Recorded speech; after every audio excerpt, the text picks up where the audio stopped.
और जम्मू कश्मीर के नौशेरा से एक बड़ी जानकारी मिल रही है, जहां पर 2 आतंकियों को ढेर कर दिया गया। सुरक्षा बलों के हाथ ये बड़ी कामयाबी लगी। AK-47 भी उनके पास से बरामद हुई है। आपको बता दें 2 आतंकी हुए हैं नौशेरा में ढेर, और आतंकियों के पास से 2 AK-47 पिस्टल भी बरामद हुई है। इलाके में सेना का सर्च ऑपरेशन जारी है। नौशेरा सेक्टर में घुसपैठ की बड़ी कोशिश को सेना ने नाकाम कर दिया। सेना ने लश्कर के 2 आतंकियों को था दबोचा और फिर ढेर कर दिया। आतंकियों के पास से 2 AK-47 पिस्टल, गोला बारूद बरामद। इलाके में सर्च ऑपरेशन लगातार जारी है। तो सेना ने LOC पर घुसपैठ की साजिश को नाकाम कर दिया। 2 आतंकी ढेर हुए हैं। ये आतंकी लश्कर के बताए जा रहे हैं। नौशेरा में सेना ने 2 आतंकियों को मार गिराया है। ये बताया जा रहा है कि उनके पास से 2 AK-47 पिस्टल, गोला बारूद भी बरामद किया गया है। फिलहाल सेना का सर्च ऑपरेशन इलाके में लगातार जारी है। तो लगातार हमलों की खबर सामने आ रही है, लेकिन सेना भी तैयार है और ऑपरेशन घाटी में तेज हो गया। इस बीच बड़ी सफलता की भी खबर अब आपको ग्राफिक्स के जरिए, पॉइंटर्स के जरिए बता देते हैं आखिर क्या हुआ। जम्मू कश्मीर में घुसपैठ की साजिश नाकाम कर दी गई है। ये बड़ी सफलता सेना के हाथ लगी है। नौशेरा में सेना ने घुसपैठियों की साजिश को नाकाम किया। एनकाउंटर में लश्कर के 2 आतंकी ढेर कर दिए गए हैं। 2 आतंकियों को मार गिराया गया है। इतना ही नहीं, घुसपैठ की कोशिश कर रहे थे ये आतंकवादी, जिन्हें ढेर कर दिया गया। LOC पर ही सेना ने आतंकियों को ढेर किया है। लाइन ऑफ कंट्रोल यहां पर ही सेना ने ये बड़ी कामयाबी हासिल की है। मारे गए आतंकवादियों में यह भी बताया जा रहा है कि उनके साथ AK-47 समेत जो भी हथियार मिले थे उन्हें भी बरामद कर लिया गया। तो 2 AK-47 पिस्टल और गोला बारूद भी बरामद कर लिए गए हैं। राजौरी नौशेरा में निगरानी और भी ज्यादा बढ़ा दी गई है। ऑपरेशन और भी तेज कर दिया गया है। एक बड़ी सफलता सेना के हाथ। और चलिए हम सीधे रुक रहे थे ग्राउंड पर। हमारे सहयोगी गुरसिमरन इस वक्त हमारे साथ जुड़ गए हैं। गुरसिमरन, ये बहुत बड़ी कामयाबी, लेकिन जल्दी से बताइए, 2 आतंकी लश्कर के ढेर कर दिए गए सेना की तरफ से। किन परिस्थितियों में इतनी बड़ी कामयाबी सेना के हाथ लगी? देखिए, कल देर रात जम्मू कश्मीर पुलिस और जो सुरक्षा एजेंसियां हैं उनके द्वारा जनरेटेड इनपुट के बाद ये ऑपरेशन भारतीय सेना ने तकरीबन 10 बजे लॉन्च किया था। 10:15 के करीब आतंकियों की गतिविधि देखी गई, जिसके बाद आतंकियों और सुरक्षा बलों के बीच सरहदी इलाके में गोलाबारी शुरू हुई। 2 घंटे तक चली इस गोलाबारी में सुरक्षा बलों ने लश्कर-ए-तोयबा के 2 आतंकियों को मार गिराया है। मारे गए दोनों आतंकी पाकिस्तानी हैं और इनके पास से 2 AK-47 राइफल के साथ साथ सुरक्षा बलों को 1 पिस्टल और भारी मात्रा में गोला बारूद जो है वो बरामद हुआ है। चुनाव से ठीक पहले यह आतंकियों की घुसपैठ करा पाकिस्तान नौशेरा सेक्टर में एक बड़े आतंकी हमले को अंजाम देने की फिराक में था। जिस हिसाब से आतंकियों के पास से हथियार और गोला बारूद बरामद हुए हैं, ये इसी तरफ इशारा करता है। लगातार पिछले लंबे समय से जम्मू संभाग में जिस तरह से बड़े आतंकी हमले हो रहे हैं, वो इसी तरफ इशारा करते हैं कि पाकिस्तान नहीं चाहता कि जम्मू संभाग में शांति हो। और अब क्योंकि चुनाव का दिन है, इस बीच आतंकियों की तरफ से एक बड़ी घुसपैठ की कोशिश की गई, जिसे समय रहते सुरक्षा बलों ने विफल किया है। और अब बता दें आपको कि इसमें 2 आतंकी जो कि लश्कर-ए-तोयबा के हैं वो मारे गए हैं और पूरे इलाके में लगातार सुरक्षा बलों का सर्च ऑपरेशन जारी है। चलिए, बहुत बहुत शुक्रिया गुरसिमरन तमाम जानकारी देने के लिए। कुल मिलाकर एक बड़ी सफलता सेना के हाथ लगी है। आगे बढ़ते हुए बात गुजरात की कर लेते हैं, जहां गुजरात में गणेश पंडाल के दौरान झड़प हुई और तेज हंगामा भी देखने को मिला। दरअसल पत्थरबाजी की घटना को अंजाम दिया गया था, जिसके बाद सूचना मिलते ही पुलिस मौके पर पहुंची। कुछ तस्वीरें आपको दिखा रहे हैं। पंडाल पर पत्थरबाजी की गई। अब आखिर ये किसकी साजिश है, सवाल भी खड़ा होता है। पुलिस कर्मियों को तैनात कर दिया गया है। पंडाल पर पथराव के बाद झड़प हो गई थी। लाठीचार्ज पुलिस को करनी पड़ी। इतना ही नहीं, आंसू गैस के गोले भी छोड़े गए। सैयदपुरा इलाके में करीब 1000 पुलिसकर्मी तैनात है। पथराव करने वाले 6 आरोपी गिरफ्तार कर लिए गए हैं। पुलिस ने शांति भंग करने के आरोप में अब तक 33 लोगों को गिरफ्तार कर लिया है। तो सूरत को सुलगाने की साजिश किसने रची, ये सवाल खड़ा हो रहा है। पत्थरबाजी की घटना को अंजाम दिया गया।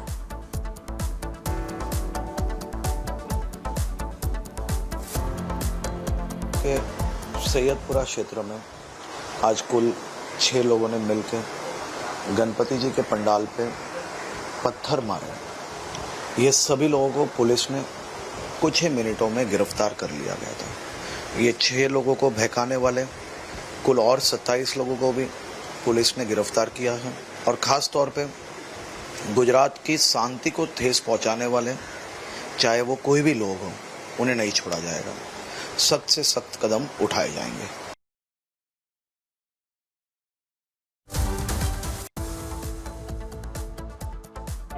आपके गृह मंत्री हर्ष सांघवी की तरफ से, लेकिन बड़ा सवाल यही है कि आखिरकार सूरत को कौन सुलगाना चाहता था। कई लोगों की गिरफ्तारी हुई, ये तस्वीरें भी हम आपको दिखा रहे हैं कैसे पुलिस वहां पर मार्च करती हुई नजर आ रही है, क्योंकि पूरे इलाके में इस वक्त जो हालात हैं वो सामान्य करने की कोशिश की जा रही है।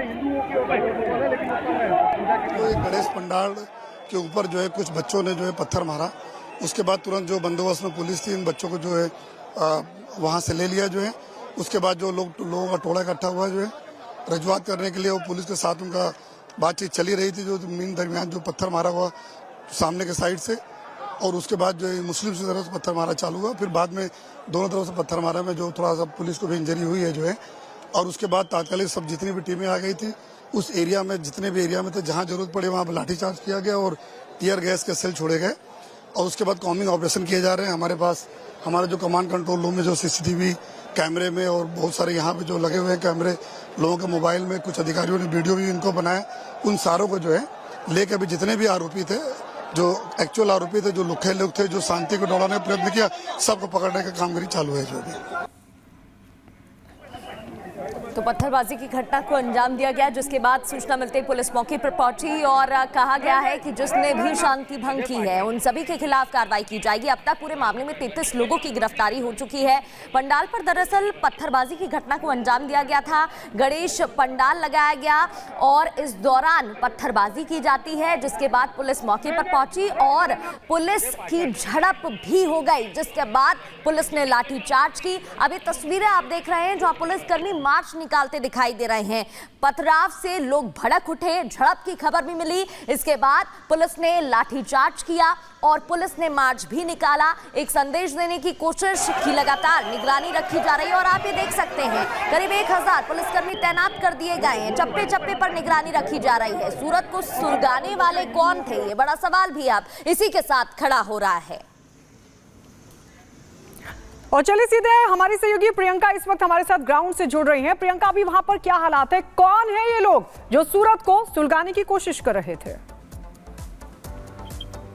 जी बिल्कुल, हमने देखा शुरुआत से जब रात में ये जो पथराव हुआ उसमें 6 लोग इन्वॉल्व थे, जिसके अंदर जब ये पत्थरबाजी हुई उसी के तुरंत बाद हमने देखा कि वहां पे अफरा तफरी का माहौल पूरी तरह से मच गया था, जिसके बाद से जो पुलिस ने लाठीचार्ज करना पड़ा था। जिस तरह से हमने सुना कमिश्नर ऑफ पुलिस को भी ये कहते हुए, बयान देते हुए कि किस तरह से वहां पर लाठीचार्ज करना पड़ गया था, क्योंकि ये जो पत्थरबाजी की थी वो 6 लोगों ने की थी। पर उसके बाद में जब अफरा तफरी का माहौल बना, जो सब जुलूस में शामिल थे वो जब वहां से डिस्पर्स हुए, उसके बाद से काफी जो वहां पर हंगामा मचा उसको कंट्रोल करने के लिए हमने देखा कि सूरत पुलिस एक्शन में थी। और उसी का आश्वासन देते हुए हमने देखा था कि हर्ष सांघवी भी ये बोलते हुए दिख रहे थे कि जिसने भी ये जो शांति का भंग करने की कोशिश की है उसको पूरी तरह से कड़ी सजा दी जाएगी और ये सजा जल्द से जल्द दी जाएगी। जो पहली आरती से पहले जो है उन सबको डिटेन कर दिया जाएगा। तो ये सारी बातें हमने देखी, हर्ष सांघवी का आश्वासन भी हमने देखा और जो तुरंत हमने देखी कि कार्यवाही पुलिस की तरफ से भी की गई। अब हमें बताया जा रहा है कि माहौल को पूरी तरह से काबू में ला दिया जा चुका है।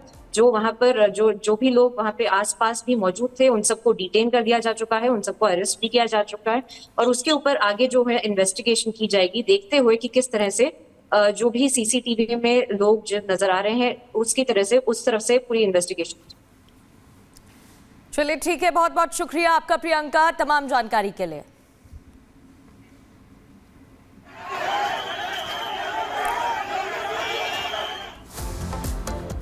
और आगे बढ़ते हुए अब बात कर लेते हैं कानपुर की, जहां एक बार फिर से रेल पलटने की साजिश नाकाम कर दी गई है। इससे 1 महीने पहले ठीक साबरमती एक्सप्रेस के साथ भी इस तरीके की खबर सामने आई थी और अब कालिंदी एक्सप्रेस के साथ भी वैसा ही करने की कोशिश की गई है। तो ये कालिंदी एक्सप्रेस जो कि टकरा गई, बताया जा रहा है कि गैस सिलेंडर से टकराई थी और तेज धमाका हुआ। जिसकी आवाज सुनने के बाद लोको पायलट ने सूझबूझ से इमरजेंसी ब्रेक लगाकर ट्रेन को रोक दिया। पुलिस को मौके से पेट्रोल से भरी बोतल, माचिस और बारूद भी बरामद हुआ है। 17 अगस्त को भी ट्रैक पर किसी चीज से टकराकर साबरमती एक्सप्रेस के 22 डिब्बे डिरेल हो गए थे। 17 अगस्त को हुए हादसे के पीछे रेलवे ने साजिश की बात कही थी। तो देखिए, कानपुर में ट्रेन पलटाने की फिर से साजिश नाकाम।